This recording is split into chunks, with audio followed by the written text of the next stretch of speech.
Retrouvez chaque semaine les initiatives solidaires dans l'habitat avec la plateforme de financement participatif Les Petites Pierres. Garantir à 15 familles un accès à des installations sanitaires décentes et durables, c'est l'un des objectifs de Toilettes du Monde qui fait appel en ce moment aux bonnes volontés sur la plateforme de financement participatif Les Petites Pierres.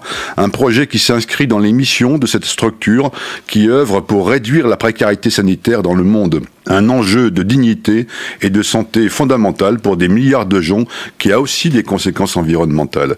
Nous allons en parler dans quelques instants avec Gaël de Léopold, mais avant nous allons nous raconter l'histoire d'un projet qui est l'expression concrète de ce problème. Bonjour Belinda Huot. Bonjour.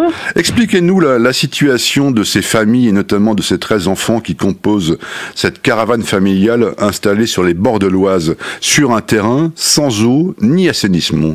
Eh ben, ces familles, dont cette famille, est dans une situation très difficile, comme tout le monde peut l'imaginer. Ils vivent dans un campement, du coup, sans confort, avec une forte difficulté concernant la précarité sanitaire en particulier. Et c'est pour ça qu'on a décidé d'intervenir auprès d'eux. Quelles sont les conséquences du manque d'assainissement sur ce qui est aujourd'hui leur lieu de vie ? Alors la conséquence, elle est vraiment très très diverse.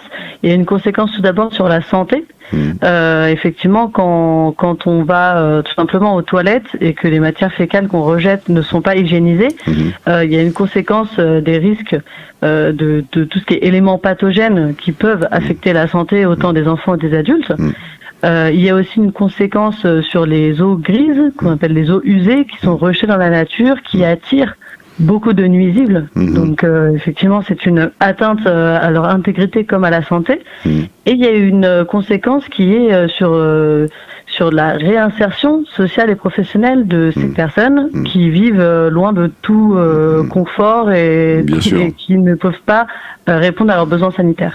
Alors pour répondre justement à cette situation, quelles sont les réponses que vous pouvez apporter ?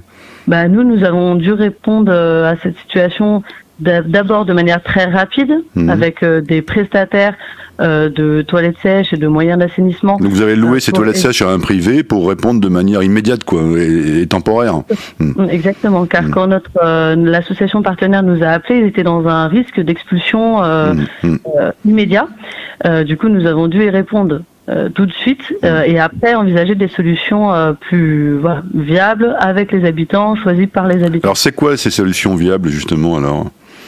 Ces solutions, c'est celles qu'on est en train, qu'on commence à mettre en place. C'est ce pourquoi on a demandé les donations sur les petites pierres. Ces solutions qui ont été choisies par les habitants, ça a été de construire nous-mêmes, avec l'aide des habitants, 3 cabines de toilettes sèches qui seront les leurs.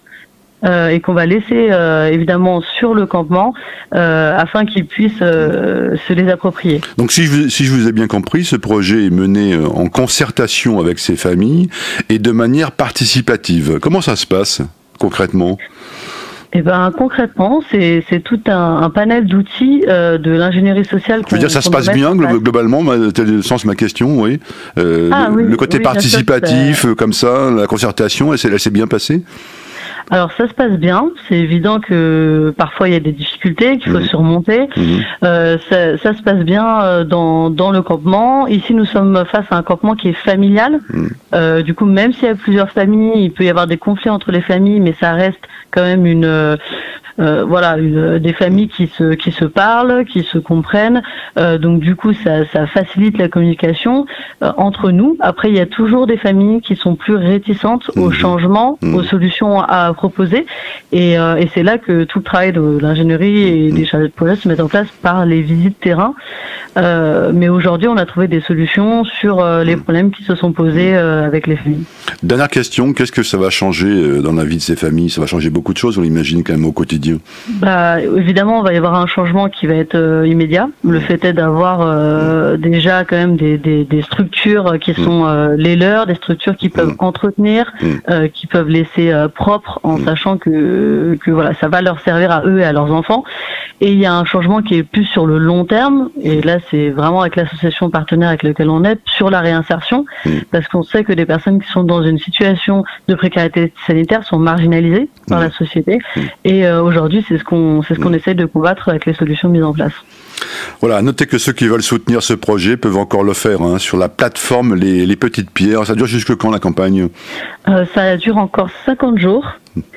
Donc voilà, il y a encore un petit moment pour ceux qui souhaitent nous soutenir. Voilà, c'est une bonne occasion. Merci Belinda Huot de nous avoir expliqué ce projet.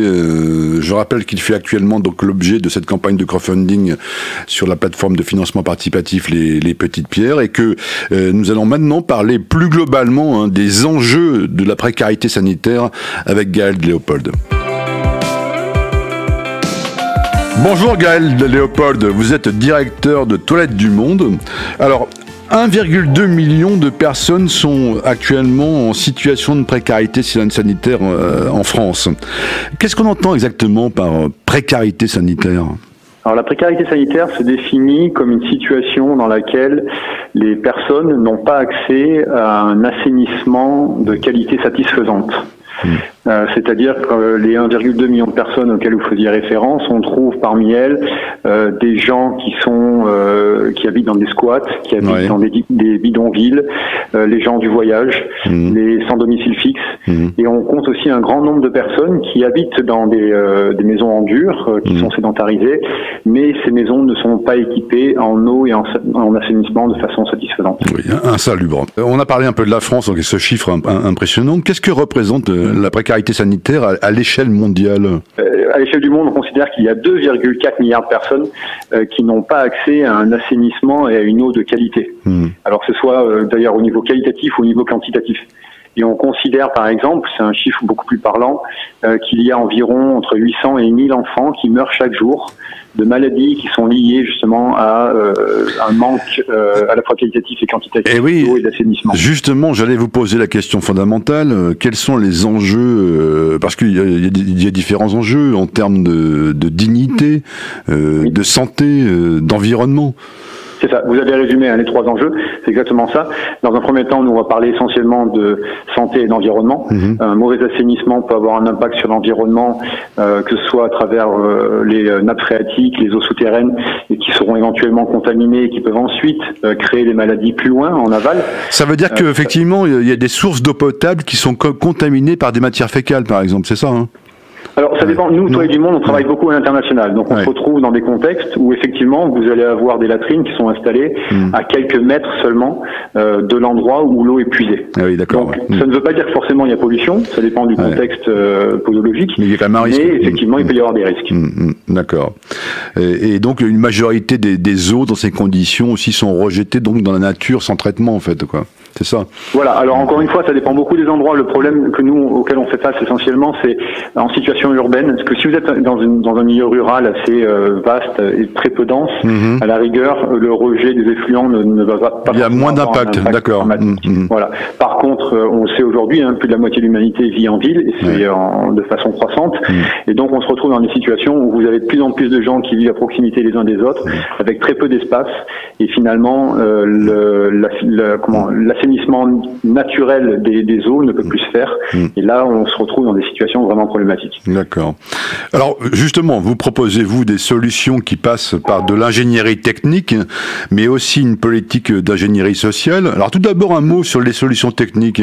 Est-ce qu'il serait possible de régler une grande partie du problème avec des solutions d'assainissement non collectif, légères, fiables et durables ? Alors, je vais pas pouvoir vous répondre exactement à cette question-là, parce que moi je suis pas sur ce plan-là. Ce que je peux vous dire, c'est que aujourd'hui, c'est une combinaison d'assainissement non collectif et d'assainissement collectif qui pourra résoudre le problème de l'assainissement global. C'est pas uniquement du non collectif ou du collectif. Après, au niveau du non collectif, il existe aujourd'hui différentes solutions, que ce soit en France ou dans des pays en développement. Nous, on fait la promotion d'un assainissement écologique, c'est-à-dire un assainissement qui permet la revalorisation des matières. Oui. Et ça, c'est un élément qui nous semble essentiel dans un monde où on se rend compte qu'il y a de plus en plus de difficultés à extraire, que ce soit du phosphate, par exemple, pour l'agriculture. C'est un peu une perte finalement de rejeter ces nutriments dans la nature. Qu'on comprenne bien, c'est quoi? C'est le principe de la toilette sèche, c'est ça? C'est le principe, oui. nous, effectivement, c'est le principe de la toilette sèche, avec donc séparation des urines quand c'est possible, et revalorisation des urines et des matières fécales. D'accord. Alors, vous faites aussi de l'ingénierie sociale. En quoi ça consiste? Alors, l'ingénierie sociale, pour nous, c'est un élément fondamental de tous les projets d'assainissement. Construire des toilettes, vous allez sur Internet, il y a toute une bibliographie, vous avez différents plans pour différents modèles, différents contextes. Par contre, la difficulté véritable, pour nous, elle est au niveau de l'acceptation et de l'utilisation et de la maintenance des ouvrages.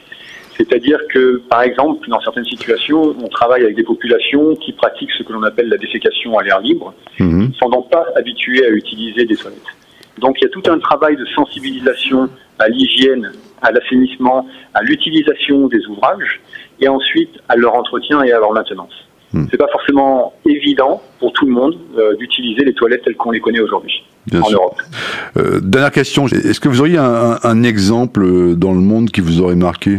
On peut prendre l'exemple de ce qu'on fait aujourd'hui au Tchad. On est sur N'Djamena, on construit à peu près 1000 toilettes dans la ville de N'Djamena. On part d'une situation où vous avez des gens qui ont, dans le meilleur des cas, construit un trou avec quelques planches par-dessus pour faire des toilettes. Et à quelques mètres de là, vous avez le coin douche, vous avez la pompe pour la concession. Et nous, on a installé sur ces concessions-là, on a installé les toilettes qu'on appelle VIP double fosse, qui permettent en fait la séparation des matières et qui permettent de créer une distance entre l'usager et les matières, ce qui évite la contamination directe, mais aussi la contamination indirecte, puisque les matières sont toutes concentrées dans des fosses étanches. Donc là, on a quand même une amélioration considérable des conditions de vie et de la dignité des personnes qui en bénéficient.